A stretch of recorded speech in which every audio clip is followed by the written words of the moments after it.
बंदं गुरुपदकंज कृपा सिंधु नररूपहरि महामहोतम कुंज जासुवचने रवि करे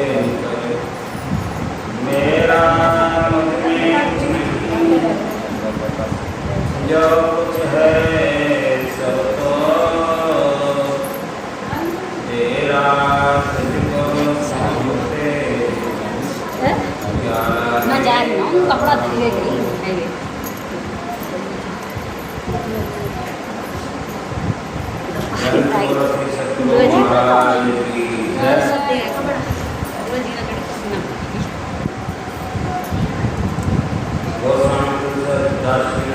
लिखा है बिन सत्संग विवेक न होई राम पापी सुरवन सो।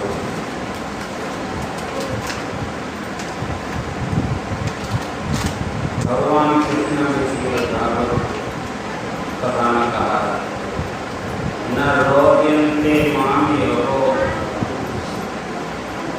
न सांख्य धर्म एवं न स्वाध्याय तपस्यारो न निष्ठा दत्तानि ज्ञान एकान नियमा यथा वन्दे सत्संगा सर्वसंगा पावहि।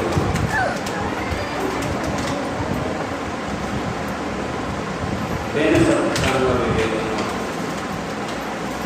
भगवान कृष्ण कह रहे कि कोई उसको प्राप्त करना चाहता है तो यथा वन्दे सत्संग करें। गोस्वामी से रामायण सत्संग विवेक न हो। विवेक दो प्रकार का होता है, एक संसार में पेट पालने वाला, इस विवेक को कोई बताता नहीं, किसी सत्संग से करने की जरूरत नहीं। आप एक चैटी को देखिएगा, एक चैटी को देखिए जेब में थोड़े से चीनी के दाने में रखें और उसको किसी सत्संग में बताया नहीं गया, किसी स्कूल में पढ़ाया नहीं गया।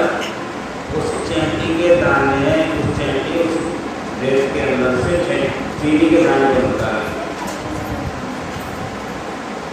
ये क्या ज्ञान, ये भी विवेक मानिए ज्ञान के। ये ज्ञान क्या है? ये पेट पालने वाला ज्ञान है। हमें दुनिया का कटरांकरण करके अपने पेट पालना है, चेटी जैसा करना। चेटी अपना पेट पालती कि नहीं पालती? अच्छा, हमने अपने जीवन में पेट ही पाल लिया, कोई बड़ा काम नहीं किया। हमने चैटी की तरह अपना बिल बना दिया, अच्छा सा बिल कहते हैं उसका घर के लिए। आप देखेंगे चैटी एक तो बिल में कितनी चैटा चाहिए, तो बिल बनाने का मतलब घर बना देते। अगर मान लो हमने अपना घर भी बना लिया, अच्छा बनाया, बड़ा बना लिया, जैसे भी बना लिया, कोई हमने बड़ा काम नहीं कर दिया, एक चैटी वाला काम किया। और चैटी कैसी प्राणी है? सबसे छोटी प्राणी है और चैटी का पता भी नहीं चलता आदमी को, जो कह रखता है कहाँ पर इस तरह चलो। इतनी नाजुक प्राणी है और फिर भी वो अपना पेट पालना चाहता है, अपना पेट बनाना नहीं चाहती।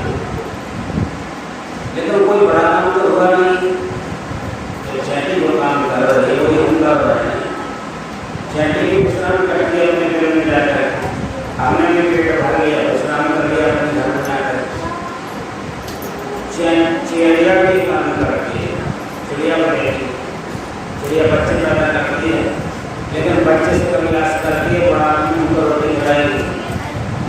चिड़िया के चिड़ोटा करता हो या चिड़िया करता हो, उसके अंडे को संभाल कर रखती है और अंडे को संभाल करके जब तक रखती है, हमारे संस्थान में ऊपर बना हुआ है तो देखो उसको कबूतर बच्चे देते थे, कई साल से बच्चे कबूतर देते थे और बच्चे बड़े हो जाते थे और वो बच्चे उड़ जाते थे। तो मैं ये देख रहा था, मैंने पंखों की छाया को कबूतर उड़ रखा और जब बच्चे बन गए बड़े हो गए तो हो जाते। अब उनसे पूछेगा वो कबूतर को ये विश्वास है कि बुढ़ापे में हमको रोटी देगा, विश्वास है कि नहीं देगा? वो कबूतर का बच्चा उसके लिए रोटी ना माने बोल करके खा जाएगा और ना माने बोल करके खा जाएगा, कोई रोटी नहीं, चैनी की रोटी नहीं है। अब एक पशु को देखिए, हमारे पास एक गाय पलती है, उस गाय की बछिया का नाम हमने रखा था श्याम। अब वो सोमा आसमान किसी कारण खत्म हो,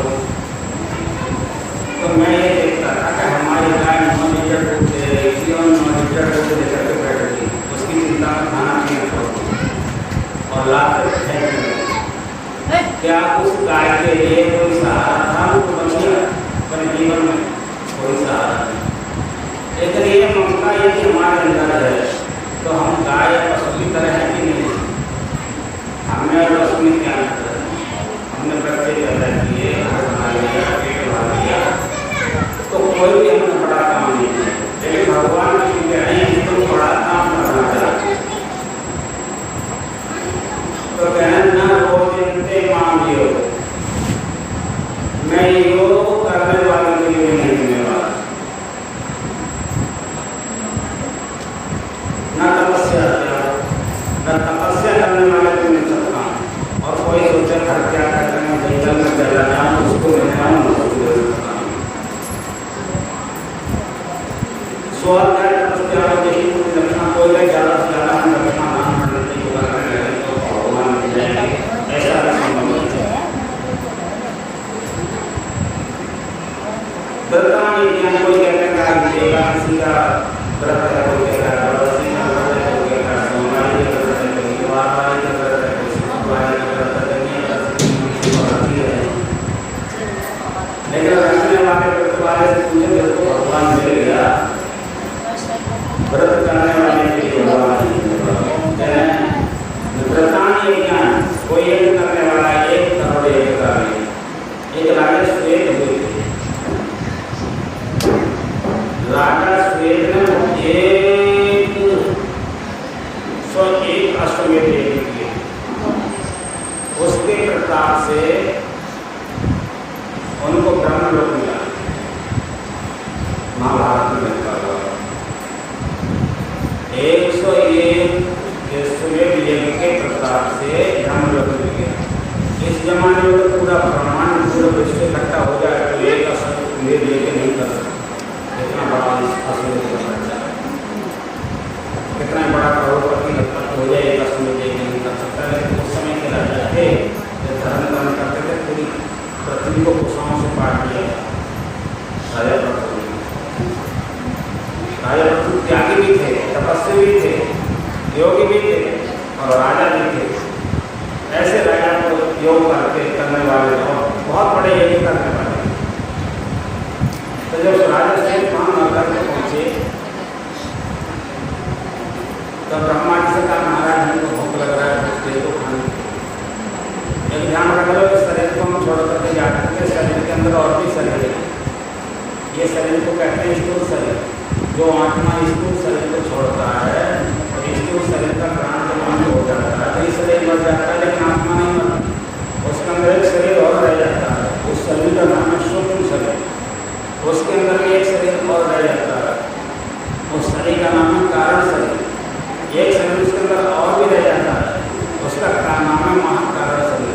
उस शरीर के अंदर भी एक शरीर और रह जाता है, उस शरीर का नाम है केवल या दीप शरीर, केवल। जब आत्मा स्वतंत्र हो जाती है तो केवल शरीर में आ जाती है, और जब तक किसी न किसी कारण से दुख मिलता रहता है तब तक आत्मा को शरीर धारण करना पड़ता है।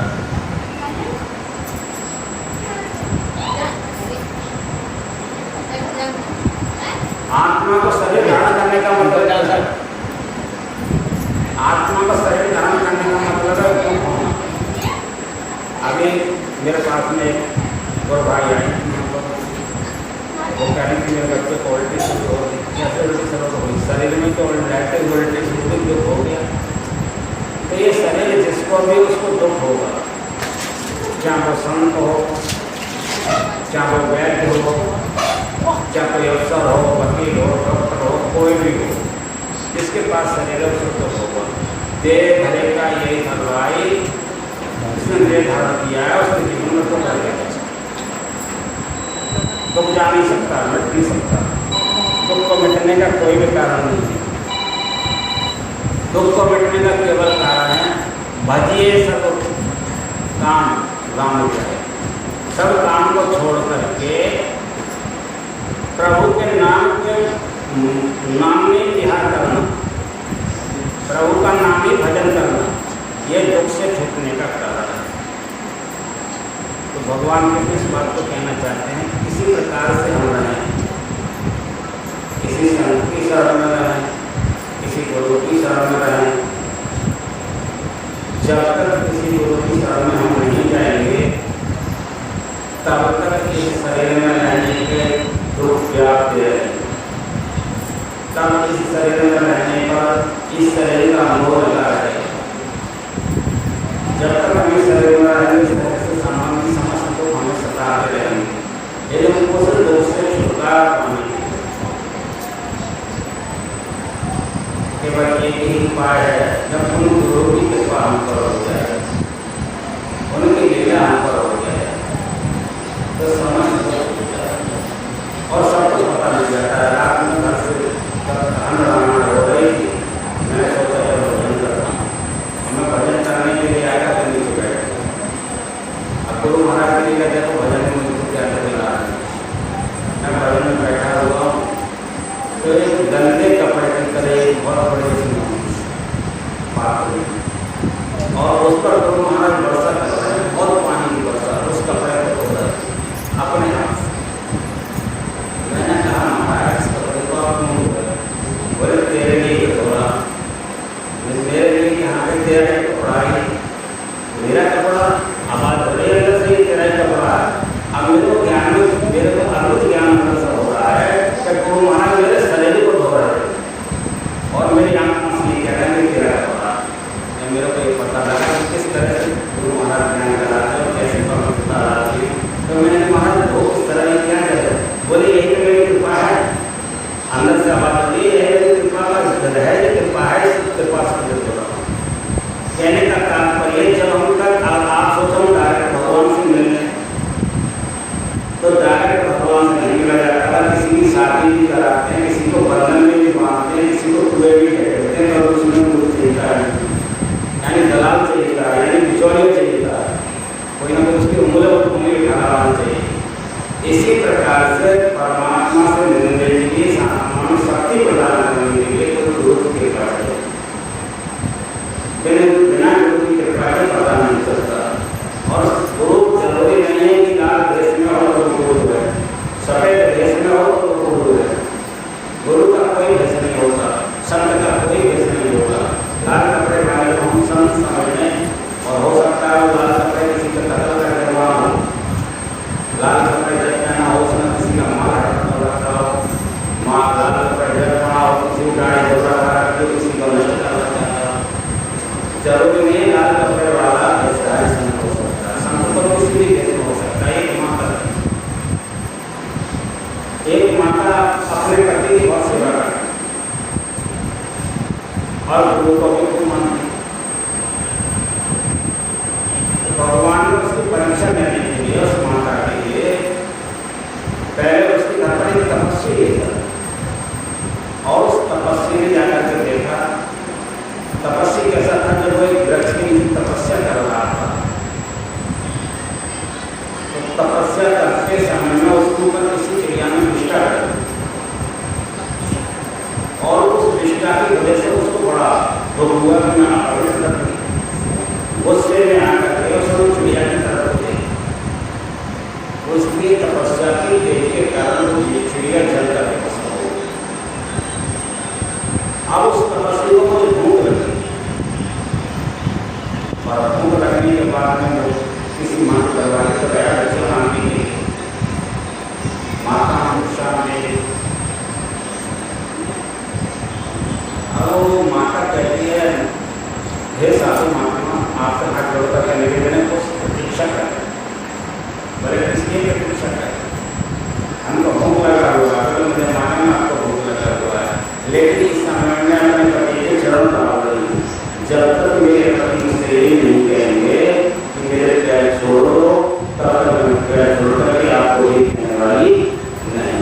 आपको जब तक प्रतीक्षा करनी हो।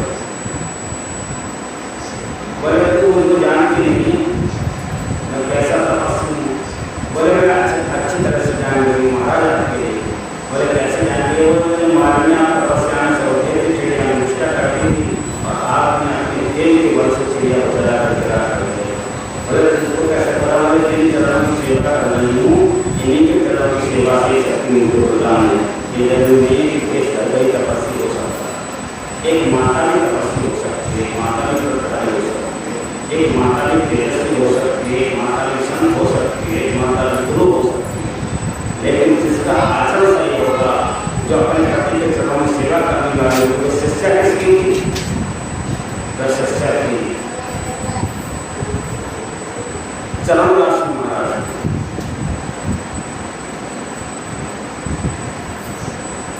जो भक्तों के संतों की शिष्या होती है, उनकी शिष्या भी ऐसी। एक बार उनके घर का गुरु गए और बुलाए थे, गुरु से कहा महाराज एक उन्होंने आसन बनाया, माता कर रखा बैठिएगा। बोले आसन में तो बैठ जाएंगे, तो जैसे तुम बैठा बैठ गए। दरवाजा खटखटाया, उसमें जब वो बैठ गया तो पीछे से दरवाजा बजा। उन्होंने देखा दरवाजे को कौन तो बाहर आया। गुरु महाराज कहते हैं आप देखो बाहर आया। बोले महाराज पहले आपको पानी देते, उसके बाद बोले मेरी लगता है मैं दरवाजे पे देखो कौन आया।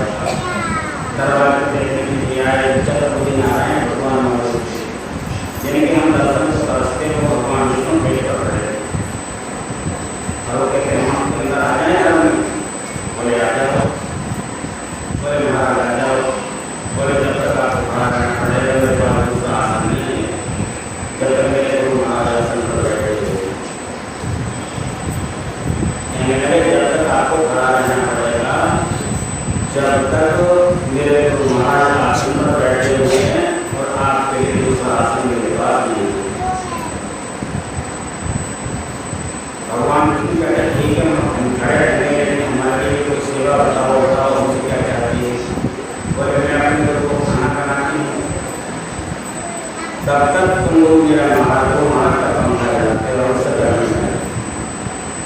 यानी संसार का आधार है लिखा हुआ शांताकारं दक्षिणं पदं नादं श्रेष्ठं विश्वाधारं जगं सत्यसं वेदवर्णं सुभांगं लक्ष्मीकान्तं वननयनं योगोद्धेयानं वन्दे विष्णुभवनं सर्वलोकैकनाथं।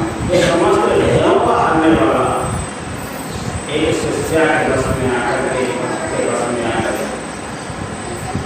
उनके गुरु के ऊपर पंखा कर देंगे। अब वो शिष्या किसमें थी? व्यस्त में थी क्या? पीले वस्त्र में थी क्या? सफेद वस्त्र में थी क्या? उसके घर में व्यस्त नहीं था, सब कुछ था। हमको रहना कैसा था वैसा है, कुछ नहीं बदलना है, लेकिन अपने मन के भाव को बदलना है। हमें अपने अंदर मैंने रखनी है। भक्ति मैंने करती है, क्या होता है उसका? घाट होता नहीं जाती है। जो मैंने सीख गया है, मैं का सजीव गर्दन पर छुरी चलती है। हमें अपने को कुछ नहीं समझना। हमारे अंदर श्वास भी आ रही है, सोच लो तो हमें कोई श्वास दे रहा है, और जो हमें श्वास दे रहा है उसे हमारी श्वासों की गिनती पता है। हमको पता नहीं है अपनी गिनती। अगर बताओ आपने सुबह से अब तक कितनी सांसें ली होंगी? कोई अपना हाथ उठा कर बता सकती है? कोई नहीं बता। अच्छा ये सांस लो, जब तुमने ली होगी तुम्हारे अंदर आ गई, जिसने ली है उसको पता होगा कि नहीं होगा? अब तुम सोचो कि हम सांस ये ले रहे हैं, तुम ले रहे हो, तो कभी सांस भरना ही नहीं चाहिए। सांस तो जमीन पर कभी खत्म होती ही नहीं, हवा कभी खत्म होती है, लेकिन अंदर की हवा खत्म हो जाता है। क्योंकि जो सांस लेने वाला है वो सांस रोक लेता है। लाइट चल रही है, तो किसी का कनेक्शन कट गया, उसके घर में लाइट आएगी नहीं आएगी। इसी तरह से हवा सब में चल रही है, लेकिन जिसका कनेक्शन कट गया उस तरह में कोई हवा नहीं जाएगी। आँख भी होगा, दिल भी होगा, फेफड़े भी होंगे, मस्तिष्क भी होगा, बुद्धि भी होगी, पैर भी होंगे, लेकिन हवा नहीं होगी तो प्राण नहीं होंगे। जब प्राण नहीं होंगे तो संसार में किसी का कोई नाता होगा, कोई तुम्हारा होगा, कोई कोई माँ बाप होगा, कोई पत्नी होगी, कोई बेटा होगा, कोई घर होगा, कोई नाती होगा, कोई पोता होगा, कुछ होगा। सांस रखने के बाद में सब कुछ चला जाएगा। आप चीज बताइए, सत्संग में किसी व्यक्ति को पता लगेगी? यह सत्संग में व्यक्ति को सुनने को मिलेगा? तब बिन सत्संग विवेक ना हो। विवेक कहते हैं ज्ञान के लिए। मनुष्य को सत्संग किस लिए करना चाहिए? उसे ज्ञान से उसके जीवन आधार का परिवर्तन हो जाता है और वो ज्ञान जब उसे प्राप्त होता है, भजन करने लगता है और भजन के प्रभाव से आप कितना बड़ा फल मिलता है। आप एक कुत्ते को बुलाओ आवाज दे करके, तो कुत्ता जब आवाज आपका दर्शन जो भी आप नाम रखा वो आपके पास आ जाए। किसी गाय का नाम रखते हो, जब उसको नाम ले पुकारो तो गाय आपकी तरफ देखने लगेगी, आपकी तरफ आने लगेगी। तो किसी को भी जिसको पुकारो, जिससे तुम्हारी लगन लग जाएगी, एकदम बहुत हमारी तरफ आने लगेगा। इसी प्रकार से जब परमात्मा को भजन में बैठ करके पुकारेंगे, उसके नाम का अध्ययन करेंगे, उस समय जब वो तुम्हारे अंधकार को बांटते हुए प्रकाश के साथ तुम्हारे अंदर आने लगेगा। प्रकाश का दिव्य ज्योति तुम्हारे अंदर पैदा करेगा और आनंद नाम लेकर के तुम्हें ये दिखा देगा कि मैं तेरे शरीर में कहाँ बैठा हूँ। और जब तुम उसको देख लोगे तो त्रिलोक में ऐसी कोई भी चीज नहीं जो पाताल में हो, आकाश में हो, धरती पर हो, पत्थर में हो, जल में हो, कहीं भी कुछ हो रहा होगा वो तुम सब कुछ देख लो, उसके देख लीजिएगा। कुछ भी ऐसी श्रेष्ठ चीज नहीं बचेगी जिसको आप न देख सकेंगे। लेकिन ये शरीर का ये ज्ञान कहाँ मिला? सत्संग में। ये होगा कब ज्ञान? जब हम भजन करेंगे। भजन कैसे करेंगे? भजन करने की युक्ति हम जान जाएंगे। भजन नाम कहने से, शिव शिव कहने से, जय माता की कहने से भगवान का दर्शन नहीं होता। उस भजन को करने की विधि हमको जब आ जाएगी, तो भजन विधि कब आती है? कोई सच्चे संत सद्गुरु जब जीवन में आते हैं और उस ज्ञान को आशीर्वाद देकर प्रदान करते हैं। जैसे सच्चे संत सद्गुरु के सामने प्राणी बैठता है, तो जब प्राणी बैठ करके अपनी माता की अर्पण करता है और अर्पण करके जब उसकी हस्तरेखा पर देते हैं आशीर्वाद देकर, उसी समय ऐसी प्रेरणा दिव्य ज्योति जिसको लग जाती है। राम गोस्वामी से लिख दिया है कि सन्मुख होए जीव जब होई, जैसे गुरु के सामने माला को लेकर बैठता है, सन्मुख होता है, जन्म को एक नाश होता है। और ऐसा ज्ञान बता देता है महाराज कि जानत तुम्हें हो जाएगी। उस परमात्मा को जो जानने में लग जाता है, वो परमात्मा स्वरूप ही हो जाता है। कोई भी उसमें परमात्मा अंतर नहीं है। देखने के लिए शरीर दिखाई देगा, लेकिन शरीर में वो नहीं होगा। शरीर से बोलता दिखाई देगा, लेकिन शरीर से वो नहीं बोल रहा होगा। शरीर से चलता हुआ दिखाई देगा, लेकिन शरीर से वो नहीं चल रहा होगा। शरीर में सुनता हुआ दिखाई देगा, शरीर से वो नहीं सुन रहा होगा। सब उसका जब बैठा हुआ परमात्मा जिसको पुकार है, वो अंदर में प्रवेश कर गया है गुरु कृपा से। बस वही बोल रहा होगा और वही सुन रहा होगा, वही देख रहा होगा। वो अपने में समा लेता है। जैसे कोई नदी जाकर के समुद्र में मिल जाए तो नदी का पता चलता कहाँ चलेगी? पता नहीं चलता। संसार में जितनी नदियां कहाँ जा रही हैं? समुद्र में। और समुद्र का में जाते हो नदियों का रंग बन जाता है। किसी गंगा नदी का जल ले तो मीठा लगेगा, और वही नदी जाकर के समुद्र में जाए पानी मीठा रहेगा? नहीं रहेगा। समुद्र का रंग उसमें होते हैं। इसी तरह परमात्मा नाम जपने वाले का रंग परमात्मा में ही हो जाता है, ज्ञान कभी नहीं हो जाता, कुछ शेष नहीं बचता। लेकिन आज का आदमी तिगड़न वाला कैसा है? एक गांव में बरसात का मौसम था।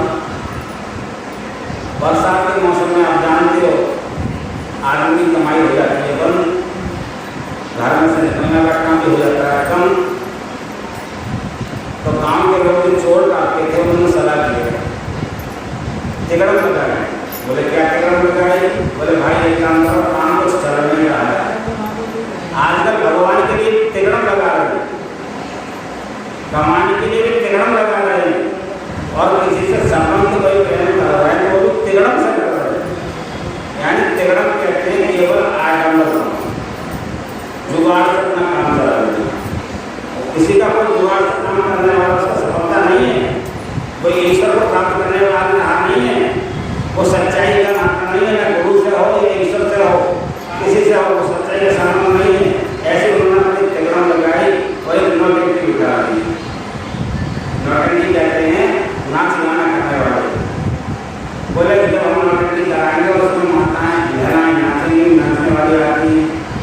काम के लोग उसे देखने के लिए सब आएंगे और जो कहानी अच्छे लगे वो वहाँ भीड़ दिखाएंगे, चोरों ने सलाह करेंगे। अब जब तिरंग लगा करके सलाह किया, नाटक शुरू हुई तो उधर नाटक में सब काम किया कर देखने के लिए और चोरों ने वहाँ व्यवस्था नाम किए 4 चोर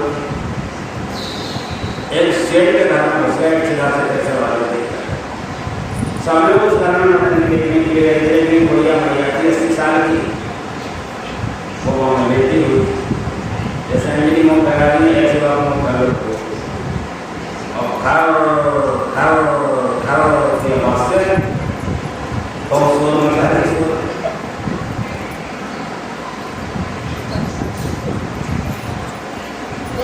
बोले आगे बढ़िया है तुमने देखी बोली और जाकर शांत करो, जैसे शांत करो और वहाँ में देखे वो मोटर में खेलने जाएगा है, बोलो खीर बन के ही छोड़ दो। एक चोर बोले एक काम करो पहले जाके नहीं ऐसे तो नहीं है। तो उन्होंने क्या काम किया, गरम गरम की हंडिया में से निकाली, खड़ा खड़ा खड़े जाएंगे वो कर लगे वाई मुँह डाले और जैसे बाकी मुँह डाले बढ़िया बढ़िया चीज लगता है मुँह डाले आज भाई बच्चा पूरा मोहल्ला नाचते थे बंदोबस्त तक आवाज दी अब इकट्ठे हो सकते।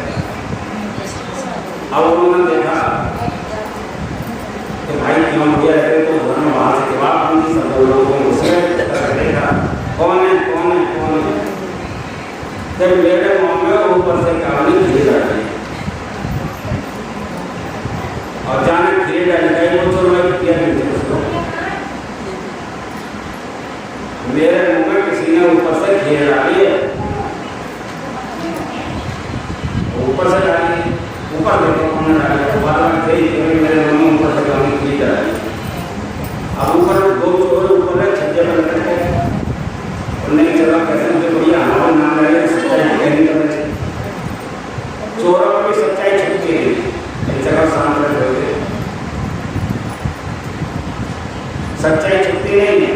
आप चोरों से कहते बाबा ऊपर से गिरा नहीं ऊपर वाला जाना कितने डाले ऊपर वाला जाना कितने डाले, तब वो ऊपर वाले कहते तुम्हें दे जाओ हमें जाने नीचे वाले को सुनाना तो घटिया के नीचे दूसरे वाले ने ठीक डाले, ऊपर वाले न डाले नीचे वाले ने डाले नीचे तो दूसरे वाले घटिया।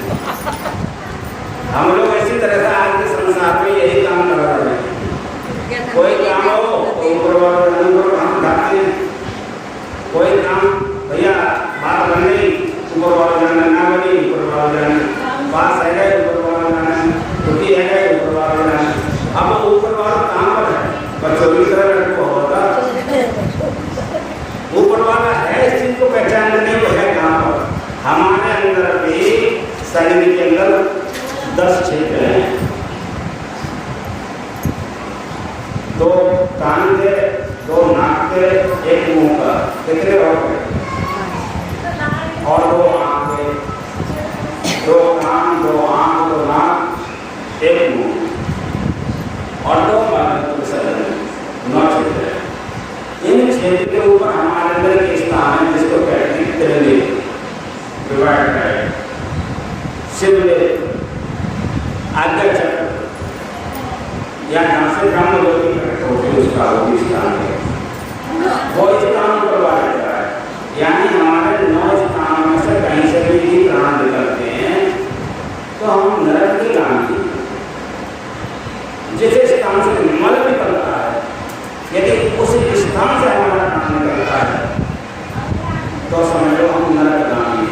मल का मतलब क्या, आँख से निकलने वाले कीचड़ को आप खा सकते हैं नहीं खा सकते, अगर आँख से भी प्राण निकला तो हमें नरक ही मिलेगा और मुंह से निकलने वाली खटाल खा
क्या प्रमाण है?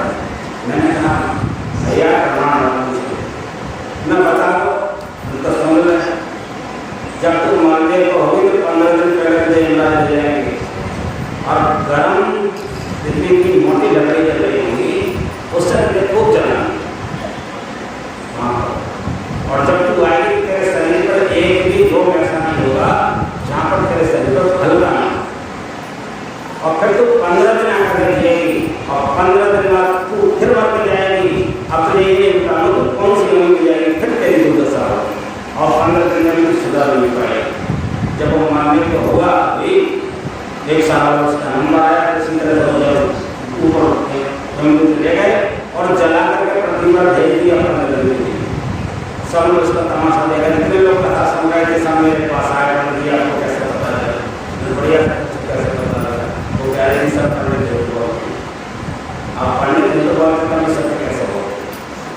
यह मैं बता रहा हूँ, जब तुम गुरु महाराज का नाम याद कर रहे होगे तो 4 दिन रूप आएंगे, बिल्कुल पुलिस का रूप धारण किए हो, 2 आगे खड़े हो जाएंगे, 2 पीछे खड़े हो जाएंगे, लेकिन चारों पर उनकी आंख होगी, आपको आपके हरने की जुगाड़ होंगे, लेकिन आपके अंदर से ब्रह्म ज्योति प्रकट हो रही होगी। उस ब्रह्म ज्योति के कारण वो उनकी आंख आप पर नहीं आ पाएगी, और जब आप पर नहीं आ पाएगी तो उन्हें छोड़ करके जाना पड़ेगा। फिर जब आप उस काल से छूट जाएंगे तब तक समय निकल जाएगा, फिर आगे समय देखने जाएगा 2 साल 1 साल 5 साल 10 दिन। उस 10 दिन 20 दिन में तुमने अपना ध्यान अच्छा कर लिया परमाया नाम से, तो तुम फिर अपनी इच्छा से तुम धर्मार्थ स्वयं आएंगे और कहेंगे आप क्या चाहते, बैठे सिंहासन पर चलिए। जब आपको वो लेकर के जाएंगे तो आपकी ज्योति चमकती ही जाएगी। आपने देखा कोई तारा पृथ्वी से आसमान को चमकता हो जाता है, और कभी कोई तारा पृथ्वी पर आता चमकता हुआ आता है। तो ये दिन आता है संसार में भगवान के भक्तों का कल्याण करने के लिए आती है, संसार को मार्गदर्शन करने के लिए आती है, संसार के पाप मिटाने के लिए आती है, और संसार का उद्धार करने के लिए भगवान की भेजी हुई आत्मा आती है। इनको ही रूप कहा जाता है, जो संसार में प्रकाश दें, जो संसार में सच्चा ज्ञान दें, और संसार में सबका कर्म कर दें, जो जीवन में उनके जितने भी पाप उनको नष्ट कर दें। इसलिए गुरु की आवश्यकता होती है। इसलिए बिन सत्संग विवेक न होई, राम कृपा बिन सर्व न सोई। भगवान की करें न रोचन्ते मामे गुण सांग धर्मे उषा, न स्वता तपस्या हो निष्ठ दक्षिणा, व्रतानि ज्ञान विधान विमायमा। गीता वरुण के सत्संग, जिन्होंने सत्संग को वर्ण कर दिया, तो भगवान कह रहे हैं यथा वरुण के सत्संग सर्व संगा पाओ ही माम। कितनी बड़ी बात भगवान ने कही कि मैं हर पल हर क्षण उसके संग हो जाता हूँ, जो सत्संग का पालन कर लेते हैं, जो सत्संग करते हैं, जो सत्संग में जाते हैं, जो सत्संग सुनते हैं। ये है सत्संग की विधान। भगवान किसका संग ढूंढते हैं? जो सत्य का संग ढूंढते हैं। भगवान किनके साथ हो जाते हैं? जो सत्य के साथ हो जाते हैं। भगवान किनका साथ निभाते हैं? जो सत्य का साथ निभाते हैं। भगवान किनके अपने हैं? जो भगवान के अपने हो जाते हैं, सत्संग के अपने हो जाते हैं। लेकिन जना नाचते गाने रहे खुशी, ऐसा नहीं। भगवान नाचने गाने को सत्संग समझ रहे हैं। आजकल तो भागवत कथा भी होगी ना, ढोलक मेरे पास में रख देते हैं और जय तो भागवत चलते गीत गाते रहते और भागवत समझ रहे थे। तो ऐसा दृश्य कभी कभी परमात्मा उनके सामने कर देते हैं और वो बोलना पड़ जाता है। एक बार मिल जाएगी, हर बार बैठी भागवत कथा चल रही थी और 2 प्लेट आपके सामने खड़े हो गए। पहले एक साल सत्संग की मुझे कोई पता नहीं था, दूसरी साल सत्संग करने गया तो वहाँ पर करके क्षमा मांगी। महाराज मेरे को पता मैं के सामने जगह की प्लेट पड़ेगी चल मैंने नहीं कोई आदमी को भरे हुए हैं क्या? बोले यहाँ तुम्हारा जो आदमी गाड़ी गए थे, मैंने कहा तुम आत्मा की मुक्ति हो। कभी मैंने किसी से नहीं पूछा वो आत्मा है ना, सामने खड़े हुआ मैंने इनके सामने से कहा वो सही बात है, ऐसी बात नहीं है। अगर सत्संग से जो जुड़ जाते हैं वो सत्य उनके सामने कभी कभी जब चाह करवाने लगता है, किसी बात नहीं है। सब कुछ दिखाई देने लगता है। अब वो आत्मा प्रेत आत्मा मेरे से क्षमा मांग रही, मैंने उनको जगह नहीं दिया, फिर भी क्षमा मांग रही। फिर मैंने कहा जाओ तथास्तु तुम्हारा कल्याण। कहने का तात्पर्य ये क्या है, जो आदमी सत्य से जुड़ जाता है भगवान उसका कल्याण करेगा। जो सत्य से संबंध बना लेता है भगवान से महादर्शन करते हैं, उसी रूप से दर्शन दे देते हैं जिससे उसकी श्रद्धा हो। ऐसी बात नहीं भगवान दर्शन नहीं देती है, जिसमें भी हमारी श्रद्धा है उसी रीति भगवान का दर्शन हो जाए। लेकिन भगवान के लिए सत्य चाहिए। एक कवि साहब ने जो पाई कहा था, शांत बराबर झूठ बराबर बात और जाके हृदय शांत है काफी हृदय। हमारे गुरु महाराज ने कहा झूठ, चोरी, नशा, हिंसा और व्यभिचार, इन 5 पापों से भी आदमी अपने को बचा ले 4 3 6 महीने और मन से भगवान का भजन करे, मनुष्य योनि जन्म लेने का फल मिल जाएगा, साक्षात भगवान का साक्षीकरण हो जाएगा। लेकिन ये करना बड़ा संभव हो जाएगा, लेकिन कर सकता है जब संतों का संग करे और सत्संग करे तो झूठ का मौका ही नहीं मिलेगा बोलने के लिए, चोरी का मौका नहीं मिलेगा बोलने के लिए, शब्दों की चोरी होती है। नशा का मौका ही नहीं मिलेगा करने के लिए, नशा भी होता है, तन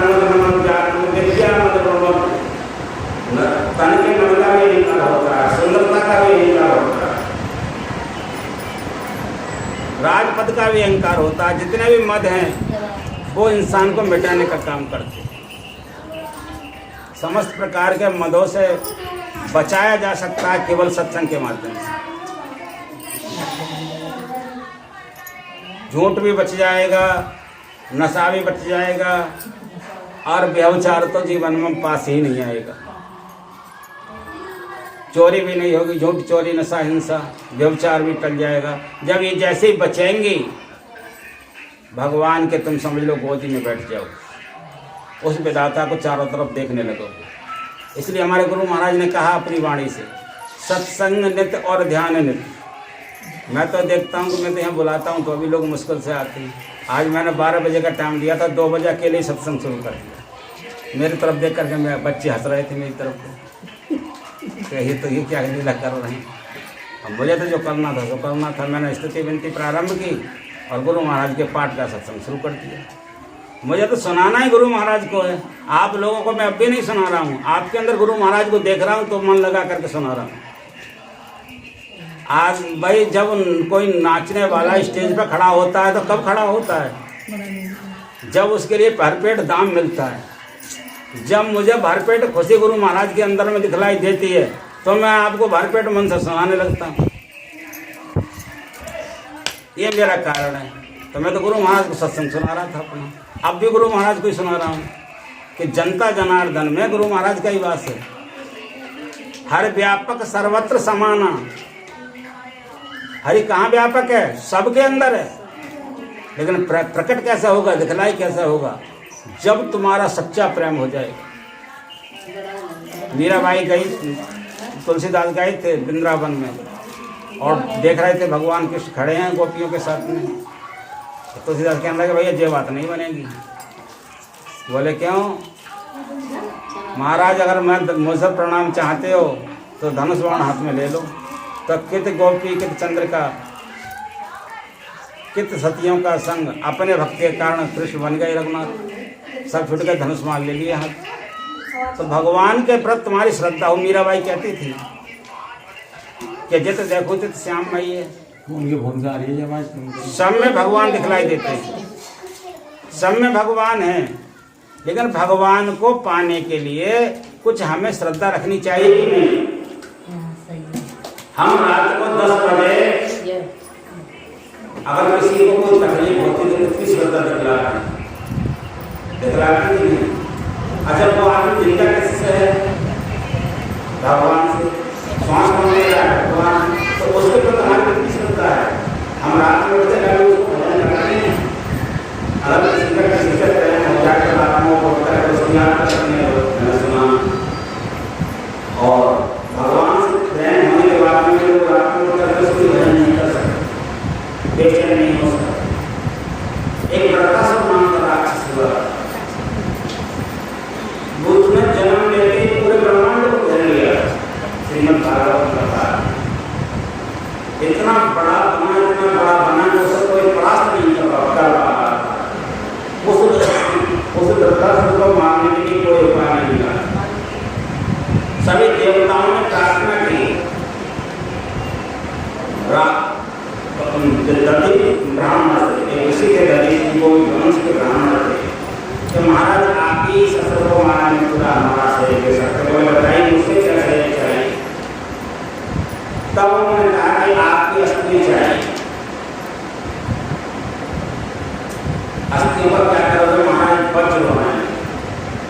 बोले ठीक है, तो एक काम करो, मैं ध्यान में बैठ जाता हूँ, मेरे प्रकाश को शायद जवाब दो। और ध्यान में बैठ करके अपने शरीर को त्याग करें और काल क्या काम किया, उनके शरीर को चाटना शुरू कर। चाटते चाटते सब खाल चाट रहे और केवल हड्डियां रहे। उन हड्डियों को ले जाकर के विष्णु भगवान के पास पहुंचे, तो विष्णु भगवान ने अपनी कृपा दृष्टि से उसका एक वज्र बनाया और वो इंद्र के लिए पकड़ा दिया। बोले आप इससे कृतासन को बचा सकते हैं, अंतर कोई उपाय। भक्त ही असर को मार सकता है, असर को नहीं मार सकता। पाप को नहीं मार सकता, पुण्य ही पाप को मार सकता है। भक्त ही पापी को मार सकता है, भक्त ही पाप को मार सकता है और भक्त के ही बस में भगवान है। भक्त ही भगवान को प्रत्यक्ष कर सकता है। इसलिए भक्त की अस्थियां चाहिए, तो गणेश की अस्थियों का वज्र बनाया। उस वज्र से इंद्र लड़ने के लिए आया वृत्तासन के सामने। तो वृत्तासन ने अपने दोनों हाथ जोड़ करके ऊपर उठाए और पूरे ब्रह्मांड में आवाज लगाई, न नाकवृष्टम न चपाकवृष्टम न सार्वभौमो ओ परम ब्रह्म। आकाशवाणी हुई थी, ब्रह्मा का लोक नहीं चाहता, पृथ्वी का राज्य नहीं चाहता, मोक्ष नहीं चाहता, इंद्र का सिंहासन नहीं चाहता, तो फिर राक्षस को चाहता क्या है? आकाशवाणी। तब वो कहता है ग्रही समंजसत्व ग्रही का। मैं इस तरह से तड़पता रहूं, इस तरह से बेचैन रहूं, इस तरह से जब भी जन्म लो संसार में, तो प्रभु आपके दर्शन के लिए तड़पता रहूंगा, आत्मा को उठ करके आपका भजन करूं।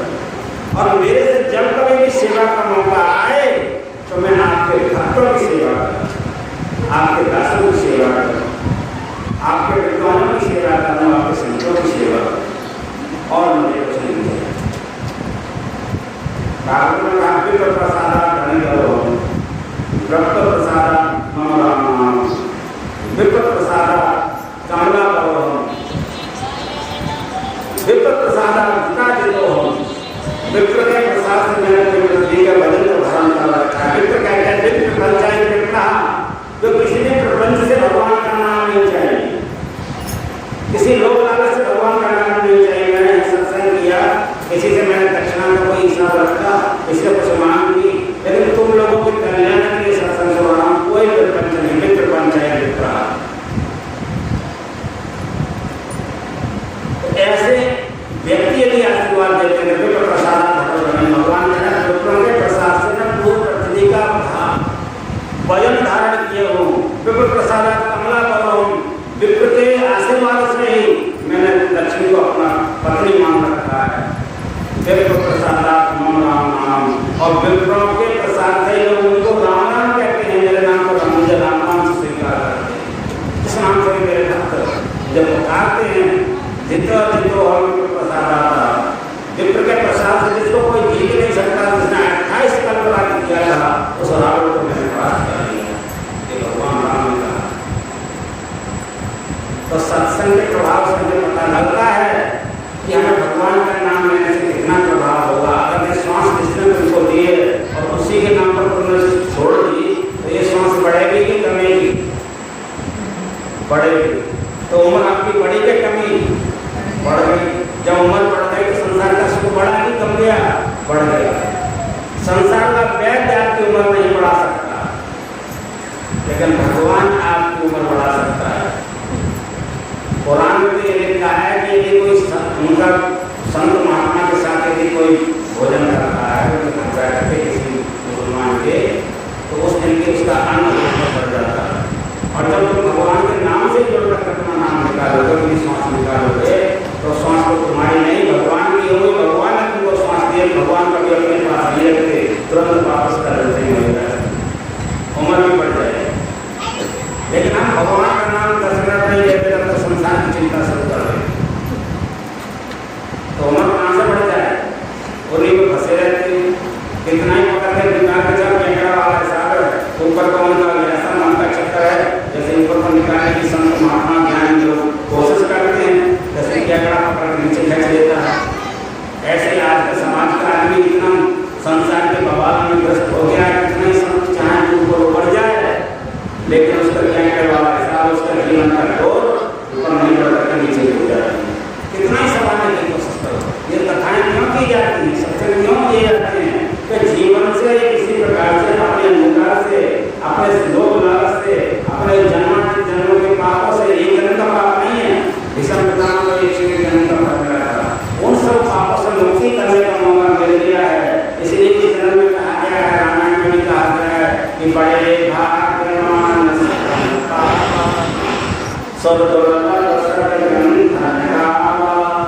बड़े भाग से शरीर मिल गया, मौका भी मिल रहा है सत्संग का। 84 लाख जन्मों में किसी में भी मौका नहीं मिलेगा, 33 करोड़ देवताओं की में कहीं भी मौका नहीं मिलेगा, लेकिन इस समय मौका मिल रहा है। बड़े भाग के मानस करना ये हमको शरीर मिल गया है, कहा गया है पाए न जे परलोक समाया। इस शरीर को पाकर के किसने परलोक नहीं बनाया, यथा वो आदमी कौन बन जाएगा। पाए न जे परलोक समाया, साधन धाम मोक्ष का द्वार, इस शरीर साधन का धाम है, मोक्ष का द्वार है। करुणा का शोक परित्र तो गोपाल नहीं, सिर्फ धुनि धुनि पछताएं, काले करने ईश्वर मिथ्या दोष लगाएं। जिन लोगों ने अपने गुरुओं की वाणी, अपने विद्वानों की वाणी, अपने गुरु भाइयों की वाणी, संत की वाणी, शास्त्र की वाणी, वेद की वाणी, पुराणों की वाणी नहीं मानी, अपन मनमानी करते रहे, उनकी योनि किस तरह बताई गई है ये भी कहा गया है। ऐसा विद्या जो भगवान की इस मनुष्य में देने का ऐसा नहीं मानते, ना उनके नाम का तप करते, न नाम करते, न तप नाम ज्ञानम शीलम, ज्ञान को धारण करते, ज्ञानम शीलम घर में बात है और अल्लाह के दूसरे पर चढ़ बैठे नसीला है। ज्ञानम शीलम गोड़ो न धर्मा, उन्हें गोड़ा है ना धर्म पर चलने का उनका कोई भाव है, गोड़ो न धर्मा ते मृत्यु लोके वे संसार मृत्यु में आकर इस मृत्यु लोक में मनुष्य को बन रहे हैं, लेकिन स्थिति क्या है मृत्यु लोके भगवान होता मनुष्य रूप में शांति, मनुष्य का रूप धारण कर लिया है, लेकिन पशुओं की तरह चल रहे हैं। जैसे पशु अपना पेट भरता है, शुरू से सत्संग यही से हुआ था, जैसे अपना पेट भरती है, जैसे पक्षी अपना पेट भरता है, उसी तरह भर करके चले जाएंगे, नाम कहाँ जाएंगे और कब तक किस योनि में रहते रहेंगे। 84 लाख योनियों में एक दिन में 84 लाख योनि नहीं होगी, करोड़ों करोड़ों जन्म कर जाते हैं। गुरु महाराज की इच्छा थी कि आप लोगों को बुला करके इस सत्य का प्रचार किया जाए। किसी का तो एक आदमी का भी मन जुड़ करके थोड़ा भगवान के नाम पर लग गया और उसको याद आया, किसी तरह से पंडित जी ने कहा कि एक बार आप करके भगवान को भजन करो, नहीं आ रही टीवी मत देखो, तो कुछ तो उसका उद्धार हो ही जाएगा। एकांतवास में ही भगवान का भजन होता है। जब कभी भी नींद नहीं आएगा तुम भजन में बैठ जाओ, गोली खाने की जरूरत नहीं है, अपने का भजन बुलाने की जरूरत। देखना भगवान के नाम से कितनी जल्दी दिखा है। और जब भगवान के नाम पर सो भी जाओगे तो पूरी रात का तुम्हारा भजन ही माना जाएगा।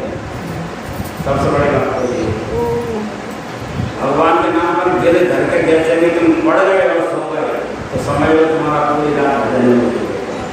और सुबह उठ करके आप फिर भगवान का नाम ले लिया तो आपका भजन हो गया। और पूरे दिन कोई भी कर्म करेंगे और शाम को फिर भजन करेंगे तो दिन भी तुम्हारा भजन नहीं माना जाएगा।